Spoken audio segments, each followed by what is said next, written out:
Suddenly, everything changed on that quiet rural road when Officer Daniel Brooks, a 46-year-old veteran of the county force, stepped out of his cruiser and saw the old 1958 pickup truck parked strangely across from the mailbox. He squinted against the late afternoon sun, instinctively placing both hands on his head, rubbing through his hair as a deep crease formed on his forehead. He wasn't just puzzled, he was disturbed. This wasn't a normal stop. The truck wasn't reported stolen. The plates were faded but local. No one was inside. The driver's door was half open, swaying slightly in the breeze like it had just been closed, or like someone had wanted to shut it, but changed their mind. The mailbox next to him was undisturbed, but there was something off. The house beyond the fence was old and abandoned. No lights, no movement. But that wasn't what froze Daniel. It was the sign taped to the inside of the windshield, a photo of a young girl, no older than 8, black and white, with the word help scribbled in thick red marker. His breath caught in his throat. For a split second, he thought about calling dispatch, but his instincts told him he didn't have time. He reached for his belt, unclipping the strap over his holster, not drawing, but ready. He took a slow step toward the truck. Every sound amplified, the crunch of the dirt beneath his boots, the soft creak of the truck's suspension, the wind, dragging a plastic bag across the fence post like a ghost hand brushing metal. As he moved around to the driver's side, the smell hit him, pungent chemical, almost metallic, not blood, not gas, something else, something that didn't belong. In a car, his eyes flicked to the passenger seat. The dash was layered with dust, but the steering wheel was clean, like it had just been wiped down. His radio crackled, Unit 7, status check, but he didn't answer. His hand hovered over the radio mic, but instead, he pushed the door open, wider, and that's when he saw it, a small black box wired underneath the seat. No label, just duct tape and wires. His mouth went dry. What the hell, he whispered, heart pounding now, throat tight. He stepped back, not wanting to trigger anything. Then something moved in the rearview mirror. A flash, something behind the fence. He spun around, hand on his weapon now, scanning the tree line. Nothing. Silence. Then, a twig snapped. This is Officer Brooks. Unit 7, I've got a suspicious vehicle. Possible device, unknown presence in the area, requesting immediate backup. Location, Pine Hollow and Route 6. Before he could finish, a high-pitched sound exploded in his ear. The truck's radio, dusty and broken, had just powered on by itself. Static screeching through the speakers. Then a voice, distorted but clear. You shouldn't have opened the door, Daniel. He froze. No one called him Daniel on duty. No one should know his name. He scanned the surroundings again. No movement. I said back up now, he shouted into his mic, heart pounding so loud it drowned out the rustling trees. He stepped back again, drawing his weapon, keeping the truck in view. That's when the mailbox burst open, snapped off its hinge, as something inside detonated, with a small, controlled bang. Not enough to kill, but enough to send a message. He dropped to a knee, gun trained on the box, eyes wide. What the hell was happening? Then a figure appeared, slowly stepping out from behind the fence. A woman, early 40s, pale, wearing a hospital gown, barefoot, bleeding from one foot, staring blankly at him like she didn't even see him. She collapsed onto the dirt without a sound. He rushed over, checking for vitals. Barely. Her arms were covered in cuts, numbers tattooed across her left wrist. 001B. He blinked. That wasn't a normal tattoo. It was burned in, like a mark. He looked back at the truck. The lights were flashing now. The door had shut itself. Then the woman whispered one word before passing out. Coyote. He radioed it in, but the signal was dead. Static. No GPS. No response. The truck started honking erratically, and the old light bar on its roof began flickering red and blue in uneven bursts. Then Daniel saw it on the inside of the truck door, scratched into the rusted metal with something sharp. Do not open the glove box.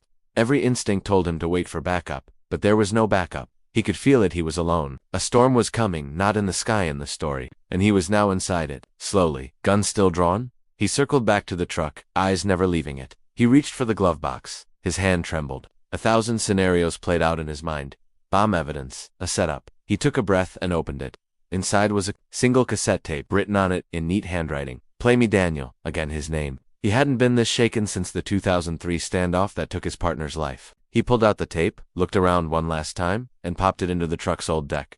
The voice on the tape was young. A girl. If you're hearing this, then my dad is dead, and they're coming for you next. Please help me. My name is Charlotte. I was taken from Wilmore Elementary in 1987. He tried to save me. He failed, but you don't have to. Then silence. He stared forward. Numb. Charlotte. That name was familiar. Too familiar. His daughter's middle name was Charlotte, named after a case he couldn't let go of. A case from 1987. A case that went cold. His partner, killed in that standoff, had been obsessed with it, and now it was back. The woman who collapsed. Her face now looked like an age progression sketch he'd seen in the files. Charlotte's mother. Which meant, this truck wasn't just a crime scene. It was a message, and he had just triggered the next phase.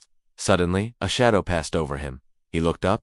A drone, black, unmarked, buzzing softly overhead. Then another, and then, from the tris footsteps, not animals, boots, tactical approaching, fast. He raised his weapon, backing away. The truck's engine roared to life on its own. The headlights locked onto him, and from behind the tree line, a voice called out, deep and metallic through a voice modulator, "You found her. Now let's see if you can keep her alive." Daniel didn't move. Every survival instinct in his body told him to run, but his feet stayed planted like steel bolts to the earth, locked between fight and freeze as the woman bled out beside him, and the unmarked drone above him whirred louder like it was scanning or recording or both. The truck's headlights burned into his chest like searchlights on a prison yard. The voice from the woods hadn't spoken again, but he could hear them, now whoever they were moving with methodical purpose. A small team by the sound of it, boots crunching in rhythm, closing in from multiple angles. His hand clenched tighter on his Glock. "Show yourselves," he shouted, but the only answer was another wave of static from the truck's radio. Then the headlights cut out.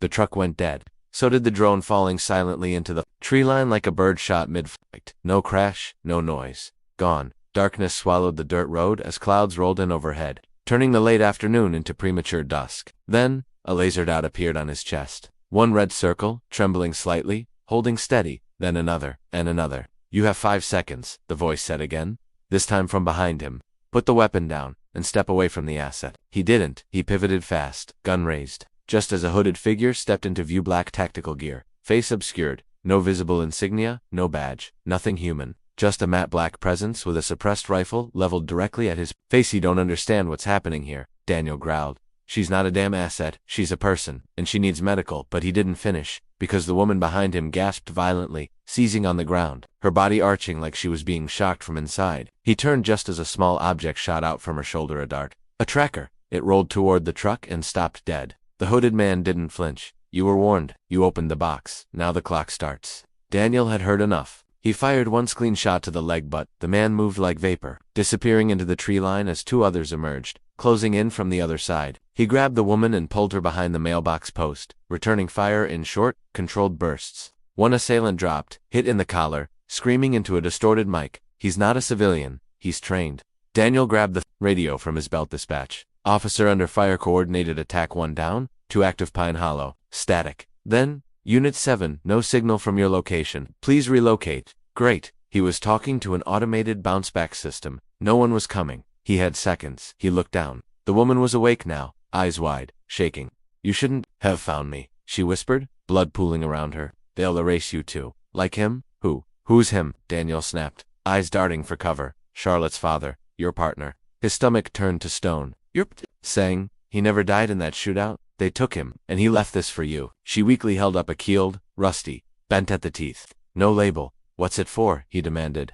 "Locker 17, Union Rail Station, but you only have till midnight." After that, a bullet slammed into the mailbox inches from his head, cutting her off. "Move," Daniel yelled, scooping her into his arms and sprinting toward the woods on the opposite side of the road. Gunfire erupted behind him, pinging off trees, slapping into dirt. But the sound that chilled him most was the truck's engine coming, alive again, roaring without anyone behind the wheel. Then tires screeched. It was following them. "What the hell is that thing?" he shouted. The woman coughed. "Remote AI prototype. Government project. But it escaped. Found me. Found you. You're not making sense. It's not supposed to. It's a trap. It learns from what you fear." The truck burst through the fence behind them, plowing trees like matchsticks. Daniel slid down a shallow hill, clutching her tight, tumbling into a narrow creek bed as headlights roared overhead.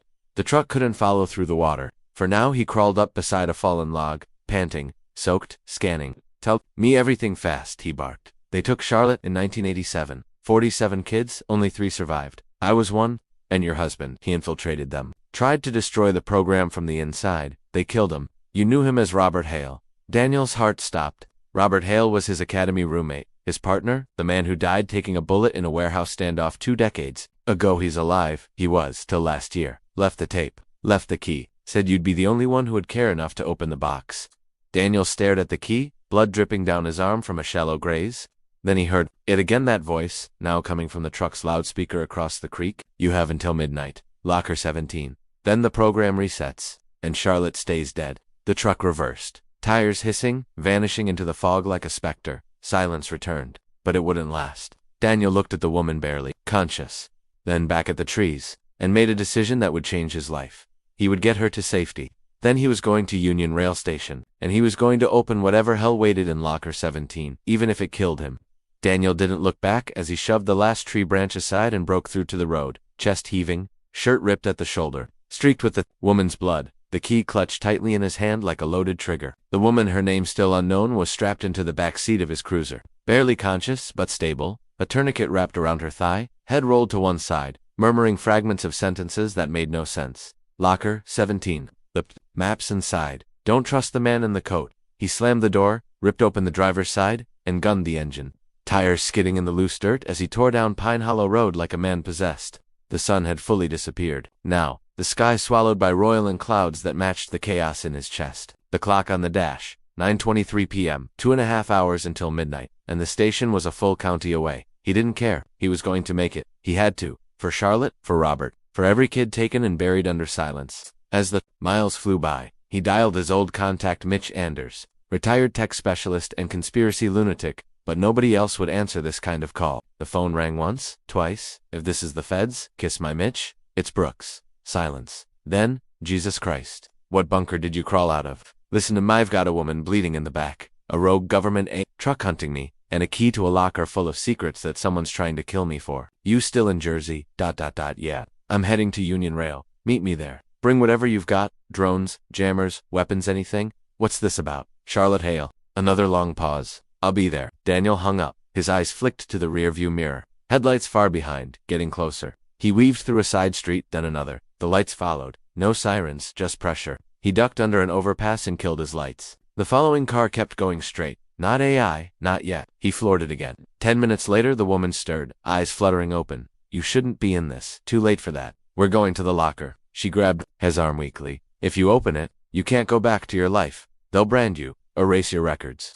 You'll become one of us. Then I'll be erased, Daniel said without hesitation. Tell me your name, Alina. You're Charlotte's mother. A pause. Then a shake of the head. No, I was her handler. The day she escaped, I was the one who let her go. Then why come to me? Because Robert said you were the only one left with a soul. They didn't speak again until the lights of the city swallowed them. 10:21 p.m. The rail station loomed ahead, flooded with flickering yellow halogen lamps and the occasional shiver of a passing train. It was the kind of place where stories ended. Or started over. Daniel pulled around the back lot, far from the cameras, helped Alina out of the car, her legs shaking. Mitch was already waiting, graybeard, camo jacket, laptop open on the hood of a black van. Holy hell, he muttered when he saw Alina. That's not her, is it? No, but she's the key. Daniel held up the locker, key 17. Mitch pulled out a small jammer. Give me 20 seconds. If there's a live bug in there, this'll fry it. They moved fast through the lower terminal, past sleeping commuters and flickering vending machines, down into the oldest part of the station where most lockers hadn't worked in decades. Number 17 was halfway down the hall. Dusty, unused. Daniel inserted the key. Click. The door creaked open. Inside, a sealed manila envelope, a memory stick, a single photograph, black and white, taken inside what looked like an operating room. A child strapped to a table, mask over her face, tears streaking down her cheeks, and standing over her, arms crossed, no face visible, Daniel himself. What the hell is this? He whispered. Mitch took the stick, plugged it into his laptop. Alina was trembling. They cloned the handlers, reprogrammed them. If Robert hadn't pulled you out early, this isn't me. It's you, Mitch interrupted, scanning the files. DNA match. Timestamped 1996. Project Coyote. They used your image as a behavioral control model. You're their prototype. Daniel staggered back. I was a cop. You were something else first. The files on Mitch's laptop began auto-deleting. They found us, he snapped. We've got 60 seconds. Copying what I can. The lights flickered, then cut out all of them. The hallway drowned in pitch black, then red emergency lights blinked on. The lockers slammed shut in sequence, bam, bam, bam, the way down the corridor. The door at the far end opened with a mechanical hiss, and through it stepped something Daniel would never forget. The truck, inside the station, no driver, just headlights. And behind a towman, no tactical gear, no mask, just a gray coat. Face pale, eyes sunken, a familiar face. Robert, Daniel whispered. The man didn't respond. That's not him, Alina choked. That's what they made from him. Daniel raised his weapon. You speak, or I shoot. The clone's head tilted. Hello, Daniel. We've waited a long time to see what choice you'd make. Then the truck's engine roared. The clone stepped forward. Give us Alina, or we'll erase the entire station. Everyone in it. Mitch pulled out a modified EMP grenade. I've got one shot. What's the call? Daniel didn't hesitate. We run. We won't make it, Elena whispered. Not unless someone holds them off. Daniel turned to her. You're not dying here. No, she said, placing something cold in his palm. A second key. Labeled Locker 18. That one has the map. Take it. Finish what Robert started. Then she stepped out of cover and screamed, Hey, I'm right here. The truck roared and chased her down the hallway. The clone followed. Daniel and Mitch ran in the opposite direction, vaulting over the benches, ignoring the screams behind them, until they reached Locker 18. The key fit. Inside, a folded blueprint. Coordinates. This is it, Mitch said, shaking. It's their site, where it all began? Where Ridgecrest, Nevada. Daniel stared at the map. The lights behind them were flickering again. The truck was turning around, but he didn't move. He was done running. Charlotte's photo burned into his brain. Elena's sacrifice engraved on his heart. Then we go to Nevada. Now, Mitch asked. Right now. The truck's horn blasted behind them. The clone stepped into view again, grinning. Midnight is almost here. No sound, no wind. Just the hiss of heat against the hood of the black van, as Daniel and Mitch stood motionless, outside a chain-linked fence, buried in the heart of Ridgecrest, Nevada. Beyond the fence sat an old concrete facility half by the desert, paint peeling, satellite dishes rusting, and a hangar door slightly ajar, like it had been waiting open for decades. The coordinates from Locker 18 had led them here. No signs, no guards. Just the static hum of electricity bleeding from somewhere underground. Daniel checked his watch. 11:26 p.m. 34 minutes until the deadline. Mitch adjusted the launch on his back, sweat dripping into his cracked glasses. Whatever's inside that building, it's not gonna let us leave if we screw this up. Daniel didn't blink. We're not leaving until we get Charlotte out. If she's alive, we bring her home.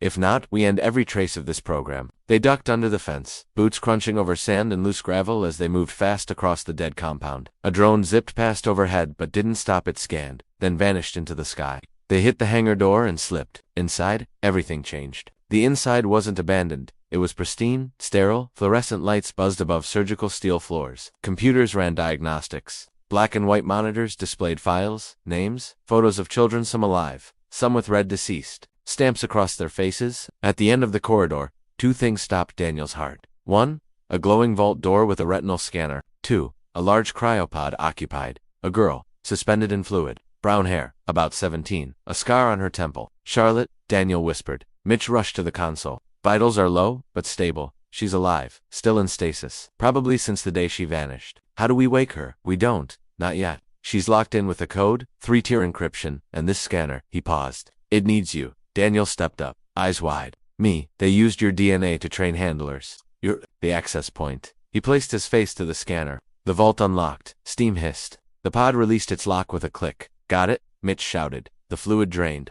Charlotte's body slumped forward. Daniel caught her. She gasped, eyes fluttering open. It's okay, he whispered. You're safe now. I've got you. You came, she whispered. I saw you in my dreams, but I thought you were one of them. Not anymore. Then, a voice filled the room. That same robotic distortion from the truck? You failed to reach the deadline. Initiating reset protocol. All assets will be purged. The walls began to shift. Compartments opened. For drones deployed from the ceiling. The truck roared to life outside, engine echoing through the steel corridors. Mitch yelled, We have 60 seconds until full lockdown. EMP now or never. He pulled the pin and fired the blast into the ceiling. Every light went out.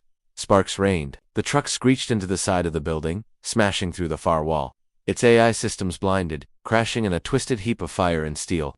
Daniel picked up Charlotte and sprinted. Mitch followed, throwing thermite charges behind them. The lab started collapsing. Files burned. Screens shattered. The entire operation was imploding. Outside, the desert wind screamed like a dying god.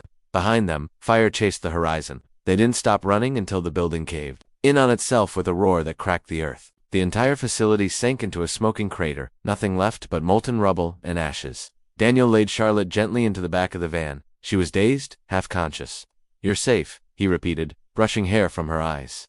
She blinked slowly. I remember you, she said. You used to watch us through the glass, but you never hurt us. You were different, he nodded, tears in his eyes. They drove for hours. No one spoke. The sun was rising when they crossed state lines. Charlotte asleep in the back. Mitch holding the drive. They'd salvaged one copy of all the files from Locker 18. This is enough to blow the whole thing open, Mitch said. But they'll come after us. Daniel didn't flinch. Let them. We go public. We name every name, and after that, he looked back at Charlotte. We give her a life. 3 days later, the story broke worldwide. Files leaked. 2 independent outlets, photos, DNA records, names of officials, scientists, contractors. A massive congressional investigation was launched. The Coyote program was exposed, families reunited, graves uncovered, but Daniel didn't stick around for the spotlight. He resigned from the force the next day. Charlotte, now slowly recovering her memory, chose a new name, Maya, a name no one else would trace. They moved to a quiet town up north. Mitch vanished, and every year, on July 14th, the day Daniel found the box, he returns to the ruins of Ridgecrest, lays a single white rose in the sand,